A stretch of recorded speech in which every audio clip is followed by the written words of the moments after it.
On va parler de quelque chose de particulier, d'un mot oublié, ou bien d'un mot qui peut parfois manquer, et pourtant d'une attitude qui change tout. Un mot qui peut parfois manquer, un mot même qui est oublié aujourd'hui, mais une attitude qui change tout. Et pourquoi j'aimerais vous parler de ça? Parce que il y a quelques années, je suis tombé sur ce texte de Luc, et sans doute comme vous, de très nombreux textes, on les lit régulièrement, on les a lus plusieurs fois dans notre vie chrétienne, et puis je dirais qu'on ne s'y arrête pas forcément. Et puis tout d'un coup, il y a quelque chose qui nous frappe.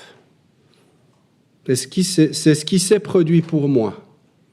Et j'imagine que pour l'un ou l'autre texte, c'est aussi ce qui se produit pour vous. Vous avez lu peut-être certains textes pendant des années, puis tout d'un coup, paf, même à 60 ans, même à 70 ans, même à 80 ans, il y a quelque chose qui vous frappe. C'est l'Esprit de Dieu, c'est sa parole qui est vivante, et puis qui ouvre nos yeux. Je vous ai dit que c'est un mot qui manque ou c'est un mot qui est oublié, parce que oui, dans certaines traductions de la Bible, on ne le retrouve plus forcément partout où il devrait être. Il a été remplacé car considéré comme désuet dans le langage courant. Et puis pourquoi aussi j'ai envie de vous parler de cette attitude qui change tout? C'est parce que ces derniers mois, on a pu être confrontés parfois à des situations où cette attitude n'était pas forcément présente et amenait des drames dans les relations humaines. Alors je vous invite à lire les premiers versets du chapitre 3 dans l'Évangile selon Luc.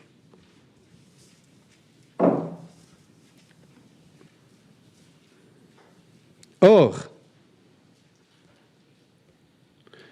en la 15e année du règne de Tibère, César, Ponce Pilate étant gouverneur de la Judée, et Hérode, tétrarque de la Galilée, et Philippe son frère, tétrarque de l'Iturée et de la contrée de Traconite, et Liazanias, tétrarque de l'Abilène, sous la souveraine sacrificature d'Anne et de Caïphe, la parole de Dieu vint à Jean, le fils de Zacharie, au désert.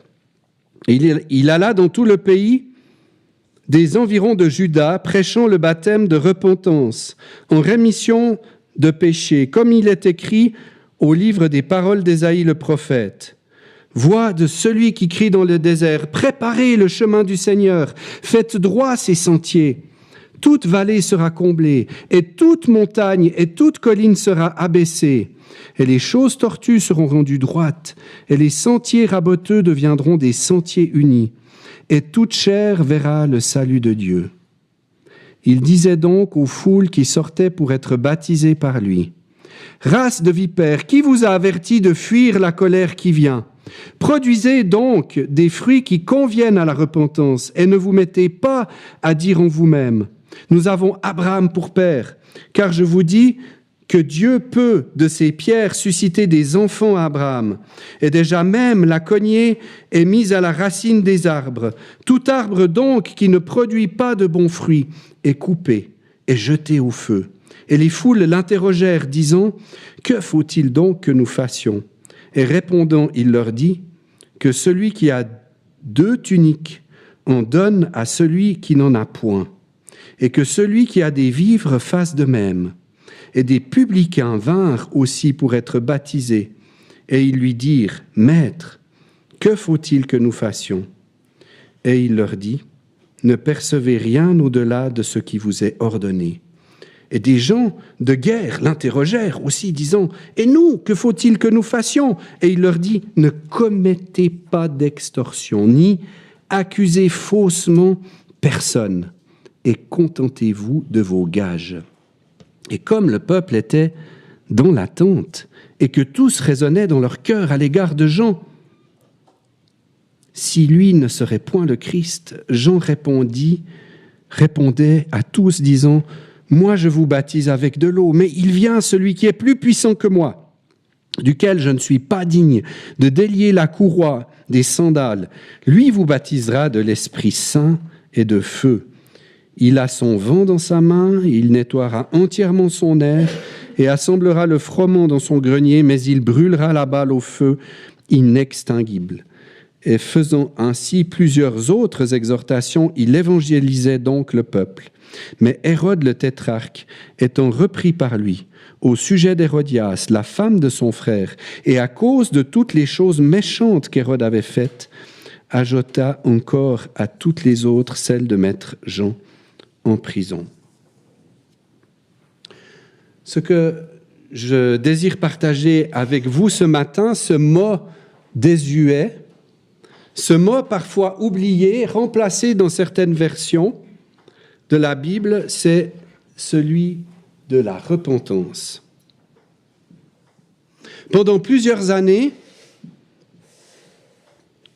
j'ai cru, et peut-être vous aussi, que la repentance, c'était un acte isolé qui se produisait lors de la conversion. Et puis, voilà, on avait fait acte de repentance au moment où on s'est converti, au moment où on a compris que le poids de nos péchés était trop important, où on a compris qu'on était pécheurs, qu'on avait besoin de Christ, où on a demandé pardon pour ses péchés et où on a reçu le salut de Dieu, eh bien, à ce moment-là, il y a cette attitude de repentance nécessaire à la conversion. Et puis souvent, j'ai pensé au début de ma vie chrétienne que voilà, oui, je m'étais repenti un jour, et puis que cette attitude, elle était survenue une fois dans ma vie, et puis que c'était bon, j'étais un bon chrétien. Et ce qui m'a frappé en lisant ce passage de Luc 3 il y a quelques années, c'est de voir que la repentance dans la vie des gens produit du fruit. Donc la repentance n'est pas un acte isolé qui s'est passé une seule fois dans notre vie chrétienne, quand bien même il s'est passé, mais c'est un acte sans cesse renouvelé, une attitude. Et cette attitude, elle produit du fruit.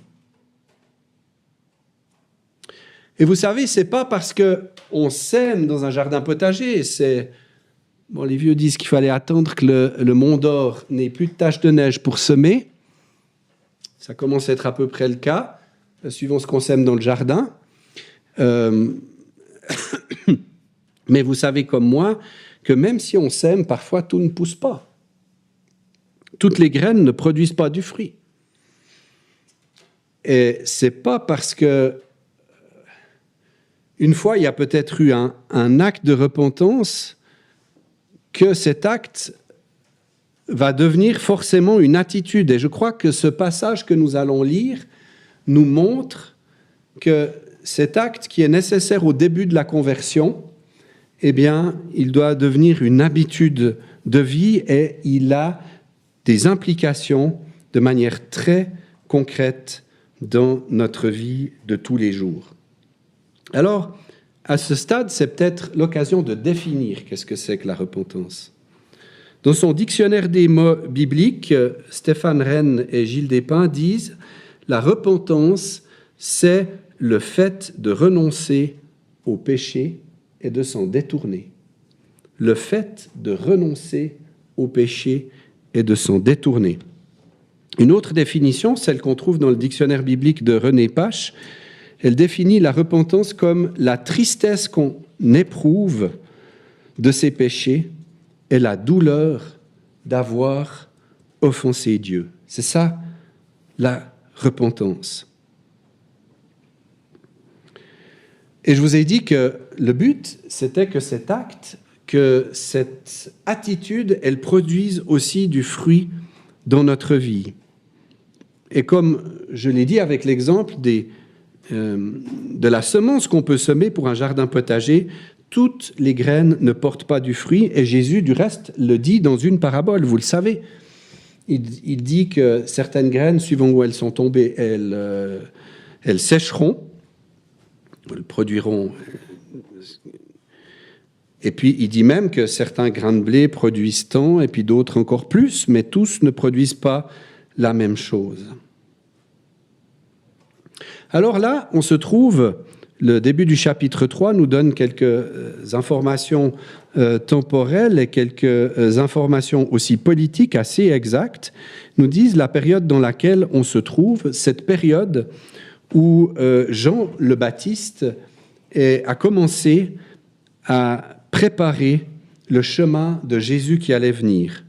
Dans Ésaïe 40 et au verset 3, on voit que ceci a été dûment annoncé à l'avance prophétiquement. Et il est dit, Ésaïe 40, verset 3, « La voix de celui qui crie dans le désert, préparez le chemin de l'Éternel, aplanissez dans le lieu stérile une route pour notre Dieu. Toute vallée sera relevée, et toute montagne et toute colline seront abaissées, et ce qui est tortu sera rendu droit, et les lieux raboteux deviendront une plaine, et la gloire de l'Éternel sera révélée, et toute chair ensemble la verra, car la bouche de l'Éternel a parlé. »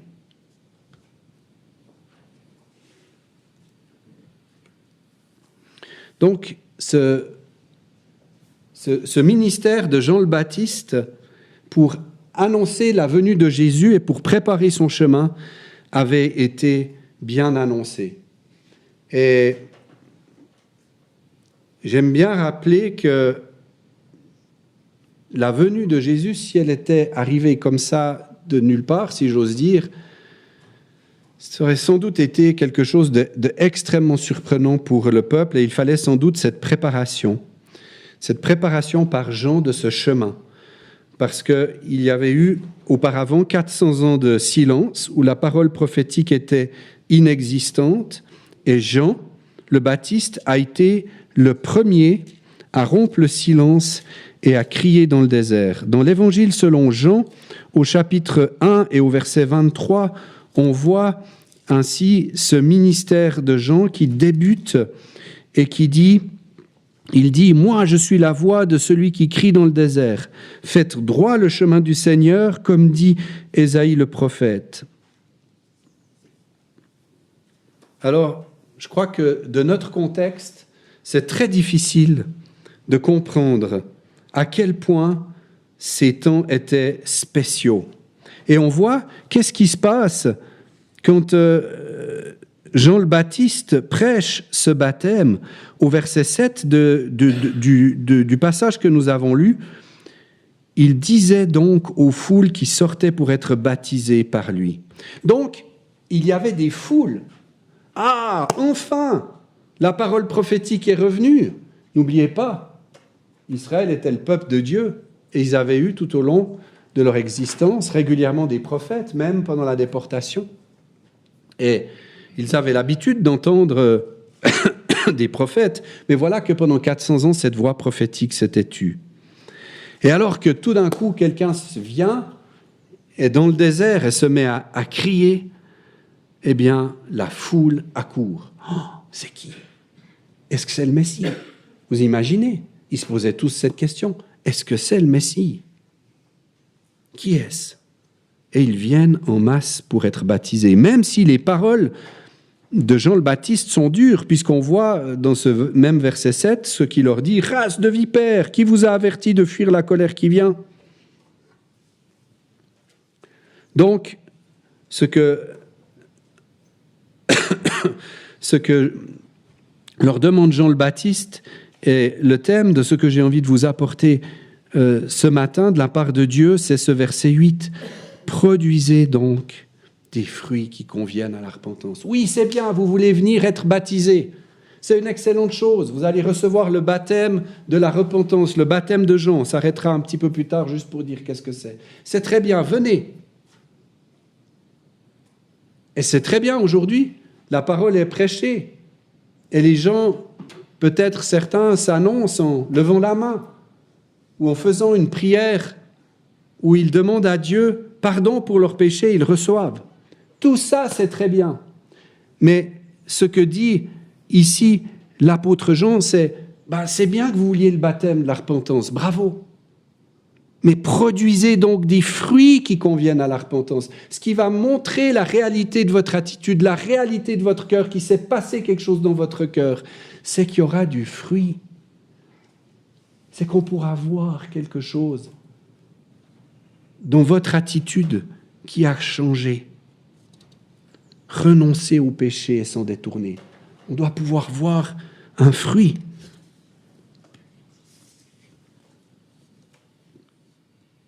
Alors le baptême prêché par Jean était un baptême de repentance pour le pardon des péchés. Il devait démontrer par un acte extérieur un profond changement intérieur. Et cette conviction, elle est donnée par le Saint-Esprit. Le baptême de la repentance que les gens recevaient à ce moment-là avait pour but donc le pardon des péchés. Il n'était pas, mais le pardon des péchés, vous le comprenez bien, il n'était pas communiqué par l'acte du baptême. Ce n'est pas le baptême qui donnait le pardon des péchés. Ils avaient déjà été obtenus. À partir du moment où les gens s'étaient repentis, c'était un signe visible que la personne qui le recevait s'était bien repentie et avait reçu le pardon de ses péchés. Mais vous voyez cette foule qui arrive. Et Jean, il n'est pas dupe puisqu'il les traite de race de vipères et qu'il demande de produire du fruit. Parce qu'il voit bien que comme on est dans un moment particulier dans la vie du peuple, les foules accourent. À Fribourg, aujourd'hui, on est dans un moment particulier du peuple fribourgeois. La première fois qu'ils ont gagné le titre de champion suisse de hockey, vous avez vu comment étaient les rues de Fribourg. Oui, c'est tout d'un coup, c'est quelque chose qui se passe. Il y a de la joie, il y a de l'effervescence, tout le monde vient, c'est une première. Et puis, il y a certainement beaucoup de gens qui sont venus qui connaissent rien au hockey sur glace, qui sont venus un petit peu par mimétisme, parce que c'est sympa, parce qu'on va faire la fête, parce qu'on va fêter ces héros qui ont gagné ce premier titre. Alors les gens viennent. Et je pense que dans ce temps-là, quand tout le monde est arrivé vers Jean le Baptiste, c'était un peu la même chose. Il y a quelqu'un qui prêche dans le désert. Ça fait 400 ans qu'on n'a plus entendu la parole prophétique, qu'on n'a pas entendu un prophète, on va aller écouter. Même si peut-être notre cœur n'est pas touché. Jean, il sait que plusieurs parmi eux n'ont pas vécu le regret sincère de leur péché. Je pense que c'est pour ça qu'il dit race de vipères. Et il les avertit de la colère qui vient. Parce que oui, on peut se montrer avec le maillot de Gauthieron. On peut se montrer avec l'attitude évangélique. Mais est-ce que vraiment le cœur a été changé, a été transformé? Plusieurs n'ont pas vraiment vécu le regret sincère de leur péché. Et il les avertit de la colère qui vient. On peut faire illusion à un moment. Avec un beau maillot, avec un beau sourire évangélique, on peut faire illusion. Avec une main qui se lève, avec une prière dite, sans forcément penser vraiment ce que l'on dit. Et c'est pour ça qu'il les avertit du jugement de Dieu à venir sur les pécheurs. Je pense que c'est à cela qu'il fait allusion en parlant de la colère qui vient.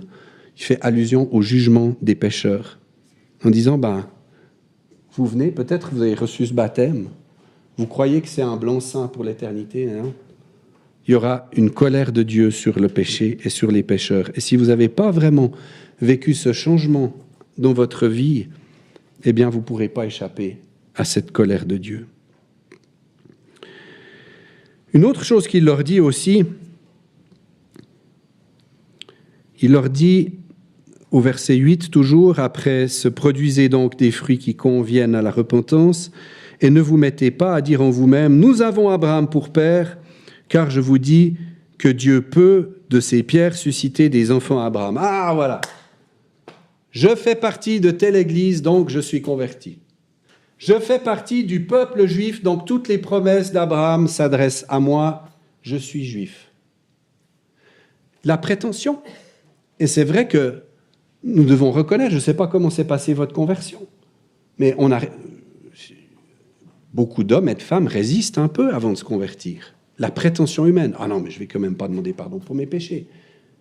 Et puis aujourd'hui, si vous parlez de la conversion et de l'importance de la repentance, évidemment de la foi, mais on s'arrête plus particulièrement sur la repentance aujourd'hui, c'est une idée qui choque les gens. Ça choque les gens. Reconnaître pécheur.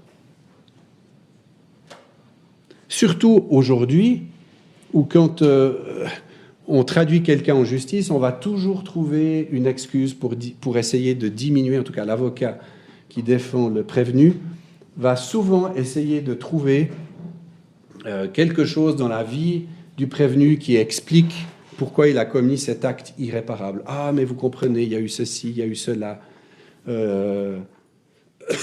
Et puis on va essayer de diminuer la responsabilité de la personne qui est accusée, par exemple, d'un crime. Mais ici, nous devons nous reconnaître tels que nous sommes.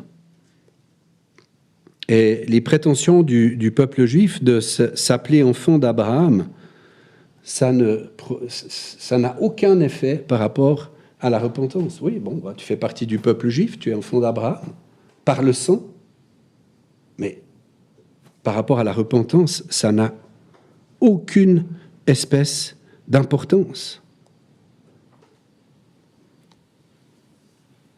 Ce que Jean souhaite, c'est une véritable repentance.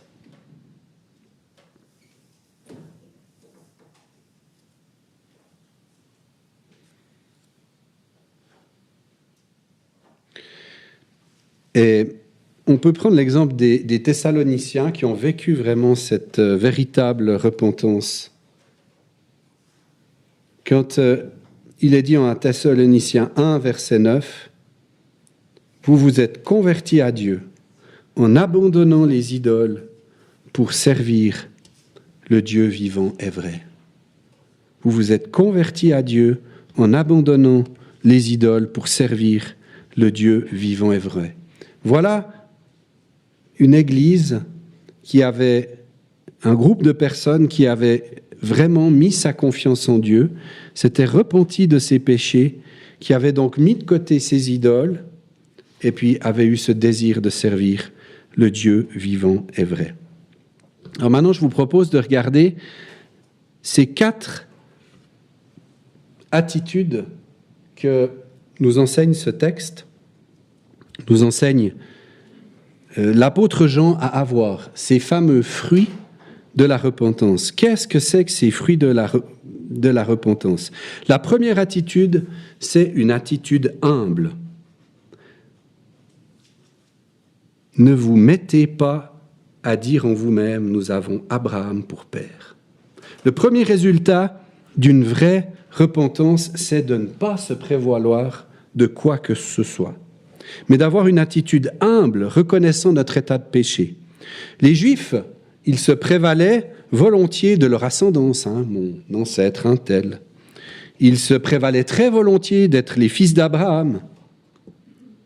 Et on sait qu'Abraham avait la foi. Il est mentionné plusieurs fois dans le fameux chapitre d'Hébreux 11 qui nous parle des héros de la foi. Il est le père de la foi.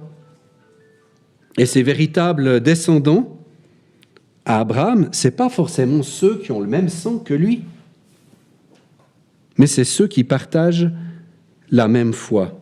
Dans Jean 8, au verset 39, dans une accusation que Jésus porte justement à ce peuple qui aime bien se prévaloir d'avoir pour ancêtre Abraham, Jean 8, 39, ils lui répondirent et lui dirent « Abraham est notre père. » Voilà, blanc-seing. Je suis un descendant d'Abraham. Ou, vu de notre contexte, je suis né dans une famille chrétienne. Ou, depuis des générations, ma famille est évangélique. Ou, je ne sais pas quelle prétention avec laquelle on pourrait venir. Allez, on montre notre prétention. Et qu'est-ce qu'il leur dit ? Jésus leur dit, si vous étiez enfants d'Abraham, vous feriez les œuvres d'Abraham. Mais maintenant, vous cherchez à me faire mourir, moi, un homme qui vous ait dit la vérité que j'ai ouïe de Dieu. Abraham n'a pas fait cela. Bien sûr que par le sang, tu es un enfant d'Abraham, mais tu n'es pas un vrai enfant d'Abraham du point de vue de Jésus, parce que tu contestes. Tu contestes la parole de Dieu, tu contestes l'œuvre de Dieu, tu n'as pas la foi. C'est ceux qui partagent la même foi qui sont les vrais enfants d'Abraham. Et l'attitude, il y a quelque temps ici, Christian Millou a parlé du fils prodigue, et l'attitude du fils prodigue est la bonne attitude à avoir lorsque nous prenons conscience de notre péché. Dans Luc 15, au verset 21, que dit le fils prodigue ? « Mon père, j'ai péché contre le ciel et contre toi, je ne suis plus digne d'être appelé ton fils. » C'est ça la bonne attitude. Pas de prétention. On n'a rien face à Dieu. Notre CV, aussi impressionnant soit-il pour les hommes, aux yeux de Dieu, il ne vaut rien. Quand bien même nous aurions du sang juif, ça ne vaut rien au moment où notre péché est devant nous. La bonne attitude, c'est une attitude humble. Et cette attitude humble, c'est de reconnaître son péché. Comme le fils prodigue, j'ai péché contre le ciel et contre toi. Je ne suis plus digne d'être appelé ton fils. Et alors, que dit le Père quand il entend cette confession ? On peut dire que c'est une forme de repentance. Quand il entend cette confession, le Père dit « Apportez vite la plus belle robe ». Le Père reçoit le Fils repentant. Comme Dieu aujourd'hui reçoit l'homme ou la femme repentante qui vient à lui sans prétention, avec une attitude humble et qui vient dire « Oui, j'ai péché contre toi ». Alors, frères et sœurs, de quoi pourrions-nous nous prévaloir face à Dieu ? Notre position sociale, le niveau de nos études, notre filiation, notre nationalité, l'église que nous fréquentons, beaucoup de choses peut-être, mais non, tout est grâce. Et c'est important que nous en soyons conscients. L'attitude juste face au don de Dieu est une repentance sincère qui se caractérise par l'humilité.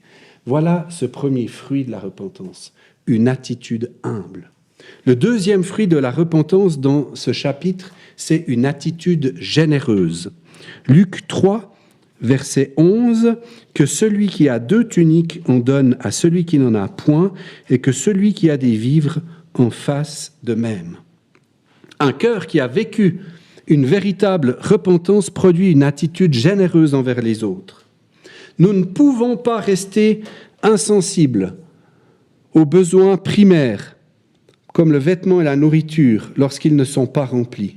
Alors que doit faire celui qui est repentant ? Que doit faire celui qui a été baptisé du baptême de la repentance et qui a proclamé qu'il avait obtenu le pardon de ses péchés ? Produisez des fruits dignes de la repentance, et là, c'est une attitude généreuse. Alors si tu as 2 tuniques, tu vas en donner une à celui qui n'en a pas. Et ça, c'est la foule qui interroge Jésus, qui lui dit « Mais qu'est-ce qu'on doit faire ? Alors tu as 2 tuniques, prends-en une, va la donner à celui qui n'en a pas. Et si tu as de l'abondance quant à la nourriture, celui qui a des vivres, tu as de l'abondance quant à la nourriture, va, fais de même. » Frères et sœurs, ce n'est pas étonnant que beaucoup d'œuvres humanitaires soient nées de chrétiens, parce que c'est l'application d'un fruit de la repentance. Quand on voit à quel point nous sommes privilégiés ici, dans cette petite partie du monde qui représente quelques millions d'habitants, et que nous voyons le reste du monde, le niveau de vie, comment est-ce que les gens vivent, nous ne pouvons pas rester insensibles à cela comme chrétiens. Et je crois que un cœur repentant prend conscience de la grâce qui est la nôtre et a le désir de pouvoir partager. Que peut-on dire de ma générosité ? Si vous êtes comme moi, peut-être parfois votre cœur est touché par la misère, et puis peut-être parfois notre cœur peut être aussi fermé. Les chrétiens ont parfois des réponses toutes faites face à la pauvreté. Et pourtant, le passage vient de nous le dire, un cœur repentant se caractérise par la générosité. Jésus, du reste, met en avant cette attitude dans Matthieu au chapitre 25. Dans Matthieu au chapitre 25,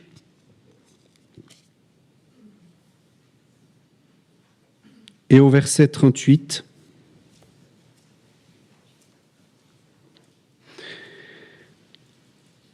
Et quand est-ce que nous t'avons vu étranger, et que nous t'avons recueilli ou nu, et que nous t'avons vêtu ?» Verset 40, « Et le roi leur répondant leur dira, « En vérité, je vous dis, en tant que vous l'avez fait à l'un des plus petits de ceux-ci qui sont mes frères, vous me l'avez fait à moi. » C'est magnifique. On peut le faire, avoir cette attitude de générosité vis-à-vis des personnes. Ce que vient de nous dire cet enseignement, c'est comme si on l'avait fait à Jésus. Alors, puisse cela nous encourager à exercer la générosité. Je crois que la repentance doit nous pousser à la générosité. Pour les pauvres, c'est le contexte de ce passage. Pour l'Église, pour l'œuvre du Seigneur, nous avons besoin de cette attitude consacrée. Et certainement, comme moi, vous êtes aussi touchés par cette veuve qui a jeté dans le trésor du temple, en Luc 21, 2 pites. Vous savez ce que c'est, 2 pites? C'est un cadran. Un cadran romain, c'est la plus petite unité de monnaie qui existait dans ce temps-là chez les Romains. Alors, il y avait plusieurs monnaies en circulation. Les pites, c'était plutôt juif. Les cadrans, c'était romain. C'était un peu plus courant. Et elle verse 2 pites dans le trésor du temple. C'est rien. Ramener aujourd'hui à notre situation, c'est 2 fois 5 centimes. C'est ça qu'elle avait. Mais elle le met, c'est tout ce qu'elle avait. Et Jésus relève cette attitude. Et Jésus, il voit l'attitude, il ne voit pas le montant. On peut peut-être se prévaloir parfois des montants qu'on donne. Jésus ne voit pas le montant, il voit l'attitude. Comment est notre cœur? La troisième attitude que produit la repentance, c'est une attitude honnête. Verset 13, « Et il leur dit, ne percevez rien au-delà de ce qui vous est ordonné. » Et à qui il fait cette réponse? C'est le verset 12 qui nous dit, « Et des publicains vinrent aussi pour être baptisés. » Ah, les publicains! Ceux-là, ils étaient détestés par tout le monde. Les percepteurs d'impôts, détestés par tout le monde dans ce temps-là. Mais ça veut dire qu'eux aussi ont été touchés. Eux aussi se sont rendus compte qu'ils devaient demander pardon pour leurs péchés et ont reçu ce baptême. En tout cas, ils demandent ce baptême. Ils vinrent aussi pour être baptisés. Et ça, c'est quelque chose de merveilleux. Les gens les plus détestés aujourd'hui, je ne sais pas qui sont les gens les plus détestés en Suisse. On pourrait faire une interview à la population, c'est qui que vous aimez le moins. Mais même les gens les plus détestés de notre société peuvent venir vers Jésus, peuvent lui poser cette question. Et nous, qu'est-ce qu'on doit faire? On veut aussi être baptisés. On veut aussi recevoir le baptême qui montre que nous avons reçu le pardon des péchés. Alors Jésus, il sait que c'est des publicains. Des publicains ou des collecteurs d'impôts.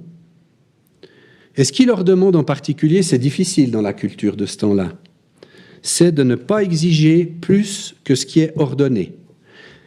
Et les choses étaient organisées de manière telle qu'il y avait un montant qui devait être reversé à l'empereur romain.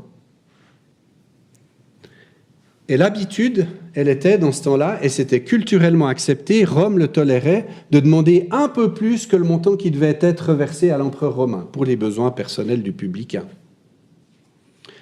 Et ce que Jésus dit là, et ça me touche aussi beaucoup, c'est peut-être dans ta culture, c'est correct de faire ça.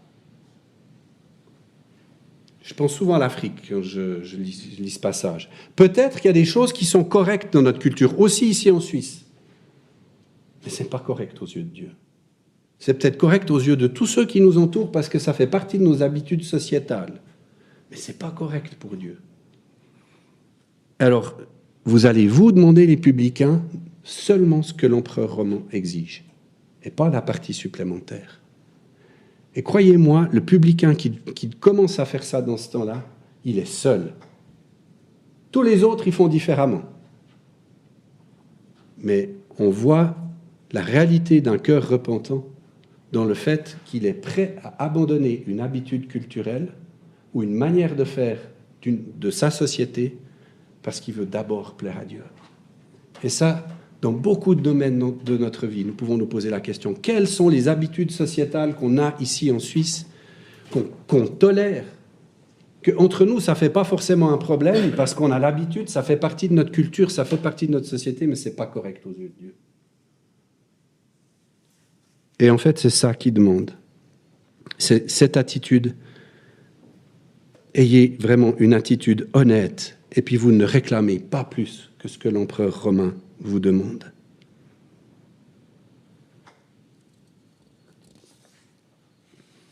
La quatrième attitude, c'est une attitude de contentement. Verset 14, il nous est dit « Et des gens de guerre l'interrogèrent aussi, disant « Et nous, que faut-il que nous fassions ?» Des gens de guerre ou des soldats, dans d'autres versions. Ils interpellent Jean.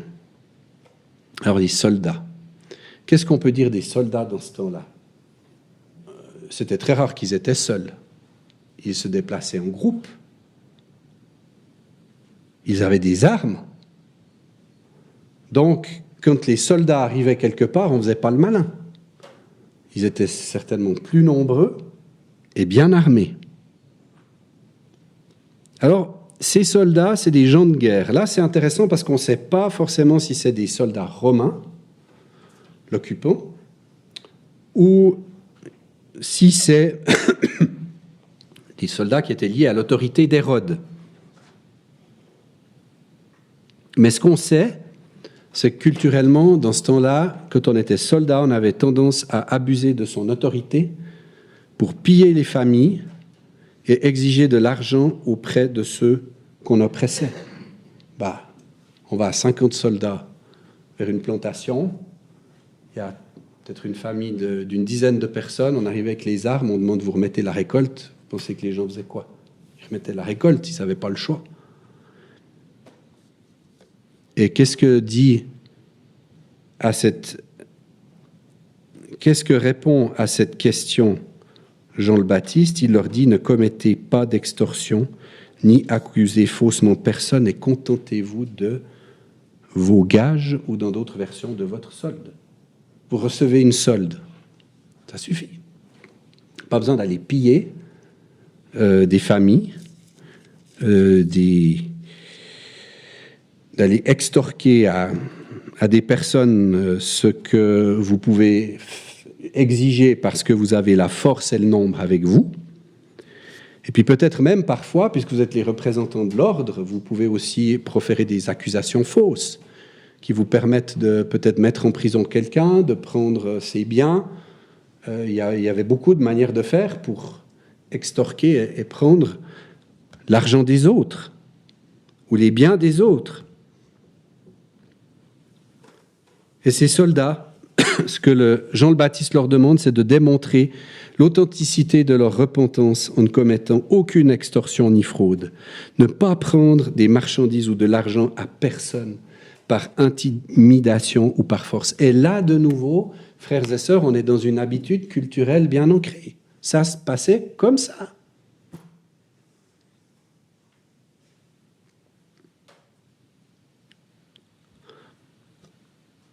On était un peu mal à l'aise des fois à Lumumbashi quand on est arrêté au rond-point ou bien à un carrefour. Puis vous avez les policiers qu'on appelle les policiers du roulage en RDC. Et puis si vous voulez pas de problème, vous devez montrer votre permis de voiture puis vous me glissez un billet dedans. Ça passe. C'est une habitude culturelle.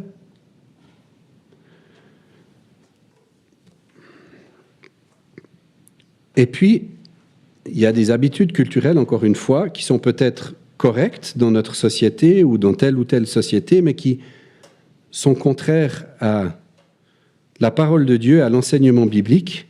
Et là, c'était habituel que les soldats viennent, prennent ce qui leur plaît, repartent. Eh bien, ce que Jean le Baptiste leur dit non. Ne commettez ni extorsion, ni fraude envers personne. Contentez-vous de votre solde. Est-ce que je me contente de ce que le Seigneur me donne? Ça, c'est une question qu'on peut se poser pour nous. Dans ces fruits de la repentance qui doivent être produits par cette repentance dans ma vie, est-ce que je me contente de ce que le Seigneur me donne? Et on le sait, le cœur humain veut toujours plus. Même ceux qui sont aujourd'hui très riches, ils cherchent à avoir encore plus. La vraie repentance se caractérise par une attitude juste, même si je suis en position de pouvoir et de force. C'est ça que, finalement, Jean dit à ses soldats. Et le contentement est une attitude que Paul s'est appropriée. On l'a lu une fois ou l'autre dans Philippiens 4, verset 11. J'ai appris à être content de l'état où je me trouve. Alors voilà, frères et sœurs, ce texte que j'avais à cœur de lire ce matin, comme je vous ai dit, un mot oublié. Une attitude pourtant tellement importante dans nos rapports humains. Cette attitude d'humilité, sans prétention, cette attitude généreuse,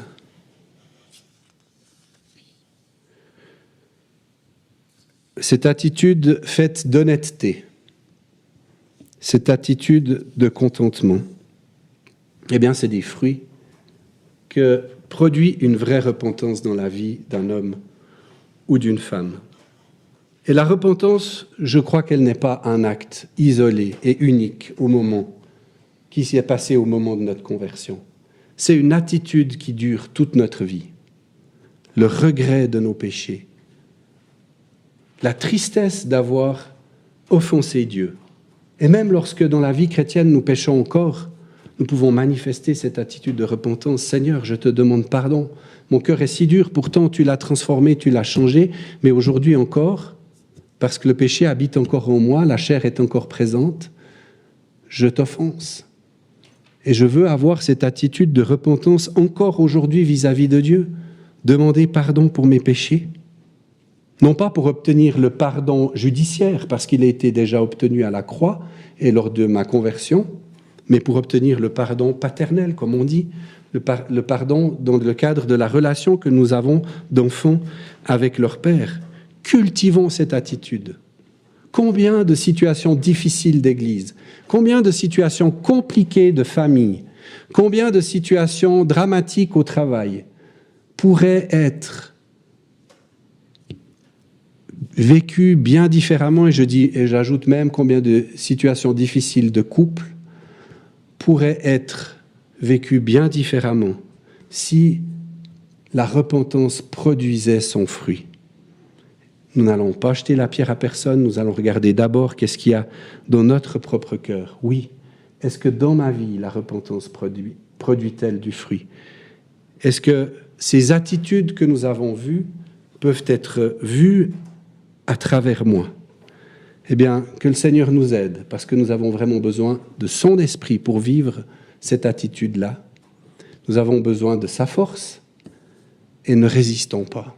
Je trouve ce qui me fait le plus mal, c'est quand nous résistons à l'œuvre de Dieu dans notre vie, quand je résiste à l'œuvre de Dieu dans ma vie, et que je ne veux pas être généreux, que je ne veux pas avoir cultivé cette attitude de contentement, que je ne veux pas avoir d'attitude humble, et je me croche, non, et puis je viens avec mes prétentions, je viens avec ma chair, et puis je refuse l'action de Dieu.